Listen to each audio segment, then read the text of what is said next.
Hello everyone, we are back with the weekly ZERA SHIMSHON on the PARASHAT. This week, PARASHAT MISHPATIM. And we're going to give this video, this class, Bezrat Hashem, for the Hatzlacha, for the success of Shaul ben Rachel, Bezrat Hashem. That the HaKadosh Baruch Hu should send him the Hatzlacha and the Siyata Dishmaya for the big steps that he's having in his life. And Hashem should guide him and help him to do everything he needs to do, Bezrat Hashem, in the right way. So in this week's parasha, we have Parashat Mishpatim, right after Matan Torah. In the parasha, at the end of the parasha, we have the part when Am Yisrael said about all the rules and all the laws of the Torah, Na'aseh v'nishma. What's Na'aseh v'nishma? Am Yisrael said, Na'aseh, we will do, and Nishma, we'll hear. We'll hear only after we'll do. We first said Na'aseh, first we're going to fulfill the mitzvot like Hashem asked us, and only then Nishma, only then we're going to hear, we're going to learn, and we want to try to understand. And the Gemara in Masechet Shabbat says that Rabbi Akiva is teaching us that at the time when Am Yisrael said such a thing, Na'aseh v'nishma, that they were willing and accepted to do whatever commandment Hashem gives them to do, even without understanding them, and only then they asked to listen and to understand. HaKadosh Baruch Hu was so happy that he said, Mi gila lebanai razeh shemalachi asharet mishtameshim bo. Who is the one that revealed to my children this secret that the angels are using, that they do the Na'aseh first and then the Nishma. First, they accomplish the mitzvot. They are doers. They do. They accept and they do without even understanding. So the ZERA SHIMSHON asks that it's very interesting. How can you accept to do something without knowing what it is? First, Hashem has to give us instructions, and then we'll accept on doing them. But if you don't know what to do, how can you accept on doing this? And also, what's the special connection with Malachi Asharet, with the angels? What he has to do with angels? And the third question brings a story that the Gemara, what after brings, with Rava. That Rava was studying Torah, and he was so focused in the Torah that he was learning that he forgot himself. And he was actually sitting on his finger until his finger started bleeding, that he did not pay attention to it, because he was so focused inside his learning. And then one heretic passed by and he saw him and he started making fun of him. He says, you Jews, you Am Yisrael, you a nation that doesn't have patience, that you run and you said, I will do it, without even knowing what you're getting into. And if you knew what you were getting into, maybe you wouldn't accept it so fast. So now I see you studying Torah so hard and being so focused in this Torah, or you don't understand it, that's why you get lost until you even making yourself bleed without realizing. When Rabbi told him, what are you talking about? We are the exact opposite. We are the nation that didn't make calculation and accepted the Torah as it is, and Hashem blessed us. But you, the guys that are trying to do aliluta, all different calculations, and waiting the decision, should we do it, should we not do it? And the opposite of a blessing came to you, but only a curse. So what's going on over here? What's the connection with all this? What's so special about the Na'aseh? First do, and then understand. How can we do things without understanding them? And what's the connection with the angels? So the ZERA SHIMSHON brings the Gemara in Masechet Baba Kama. The Gemara brings a pasuk from Yechezkel that talks about accomplishing the Torah. The pasuk says, Asher yaseh otam ha'adam v'chai b'hem. All the laws of the Torah that men will accomplish, will fulfill, v'chai b'hem, and will live with all the Torah. And the Gemara asks, why we say ha'adam? You see, it says a man, a human will fulfill the Torah. It doesn't say a Kohen, a Levi, or Israel. It says a human. The Gemara is Doresh learns from there that even a goy that studies Torah will have more value than a Kohen Gadol, the high priest. That's Am Haaretz, that doesn't study anything.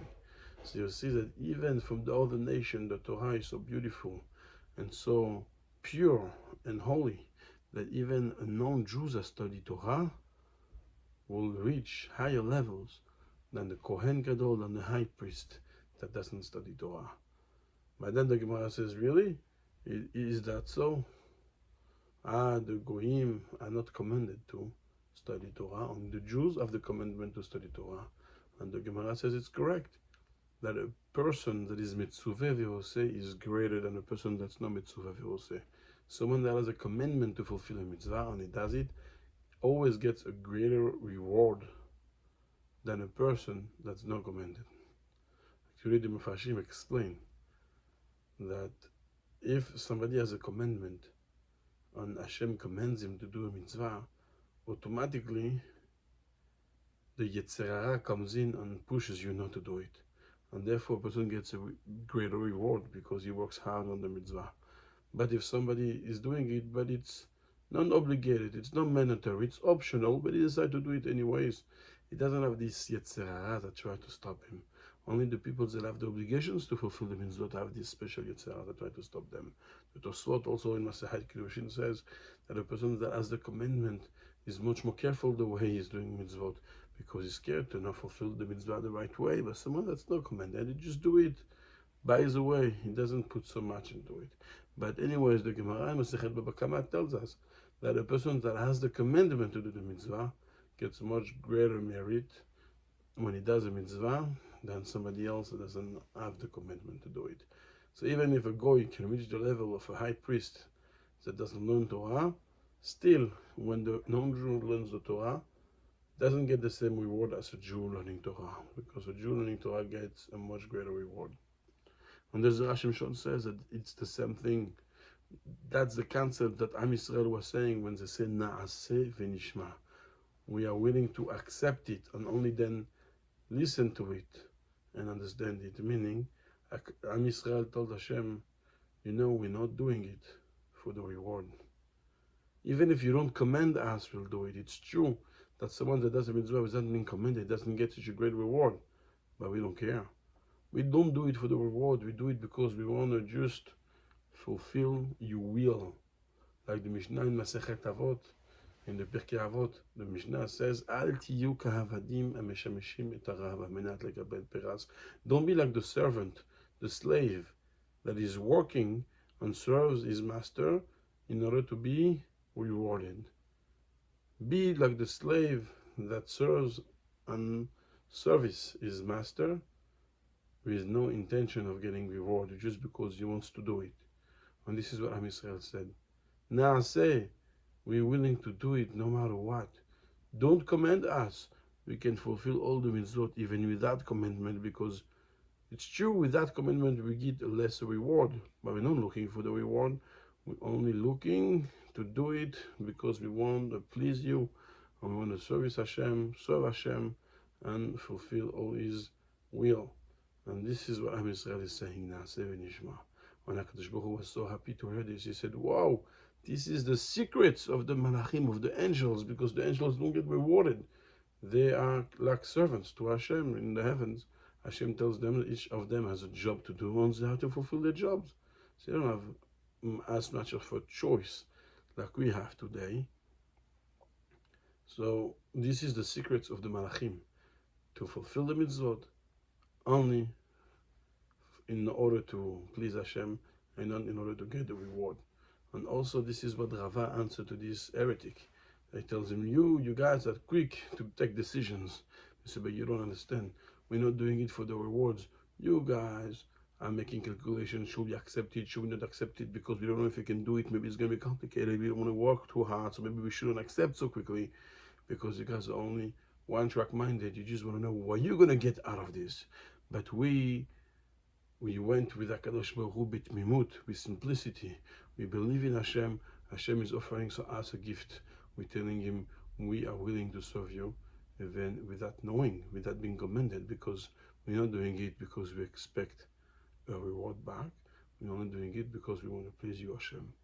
And Bezrat Hashem, I say the tefillah that you should all be zocheh to fulfill the will of HaKadosh Baruch Hu and serve HaKadosh Baruch Hu to our fullest potential, and that we should be zocheh to be כעבדים המשמשים את הרב שלא על מנת לקבל פרס, to understand the נעשה ונשמע, to reach that level, and like this, all together, באחדות, באהבה, we should have all the tefillot answered, and Bezrat Hashem, all the Yeshuot come, and Mashiach Tzidkenu will come and bring this exile, this galut to an end, and stop all the tzarot that are in Israel, and we shall be zocheh to see Mashiach Tzidkenu and the Beit HaMikdash b'mehera b'yameinu, amen. Shabbat shalom.